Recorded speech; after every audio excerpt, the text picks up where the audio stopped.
Well, there y'all are. About time you got here. I've been waiting on you.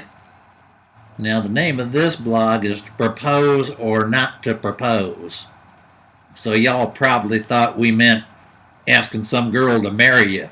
Well, I don't want a wife, and Hugh, he's already got a good one, so he don't want one either. And so, we fooled you. That's not what this is about. This is about them proposals that people ask you to send out to them because they might be interested in your product or service. You know, things were really busy this week down at Toby's bait and tackle and gator hunting and business consulting shop. I sent out about 43 proposals last week. I only heard back from one of them, and that was an email that said they was going to go do business with somebody else because my prices was higher. Now, I bet that happens to all of y'all sometimes. So I thought Mr. Sales Wizard might be able to tell us what to do about that so we can get people to buy our stuff. Well, like Toby, all of us have probably had the experience of having somebody tell us, oh, just put a proposal in the mail and we'll take a look at it, and if we decide we're going to go with you, we'll call you. And what that really means is I'm looking for the best price, and I don't really care that much about value, so I don't want to talk to you. If I find out that your price is the lowest, I'll probably do business with you, and if I decide to do that, I'll call you up. Now, part of that has to do with the fact that they're afraid that you might try to sell them what they want. Now, that doesn't make a lick of sense at all. That really doesn't make a whole lot of sense, does it? You see, a lot of business people are fearful of people who sell their products and services.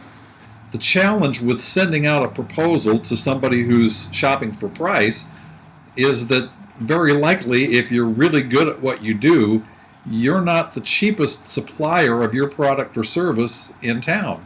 There's somebody else who will do it for a few dollars less. And if you just send a proposal out and you don't have a chance to talk and build value and find out what that prospect is really looking for and what they want and what they need, and then tailor your sales conversation to that want or need, chances are that you're not going to get the sale. My advice is don't send proposals.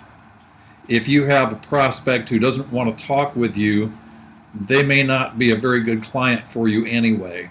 What's going to happen if they become a client and you want to talk to them?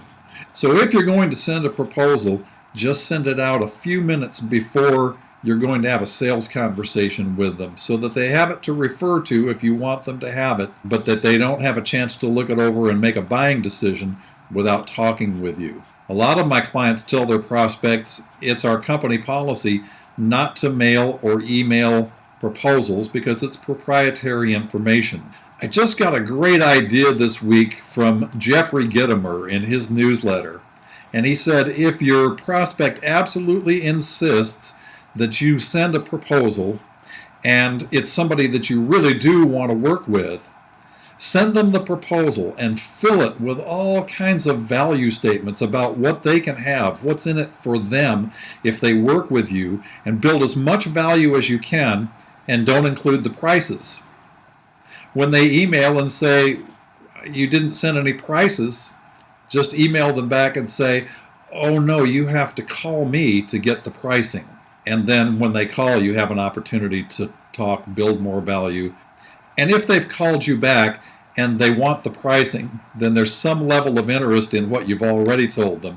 It gives you a chance to tell them more and then to ask them to make a buying decision. See, now I know why Hugh is the sales wizard. It's because he listens to Gitomer and all them people he has on his radio program on Tuesday night, and all the people he reads about. I wonder if he's even ever had an original idea in his whole life. Okay, Toby, thanks so much for being on the call today. That's your Red Cap Sales Coaching sales tip of the week.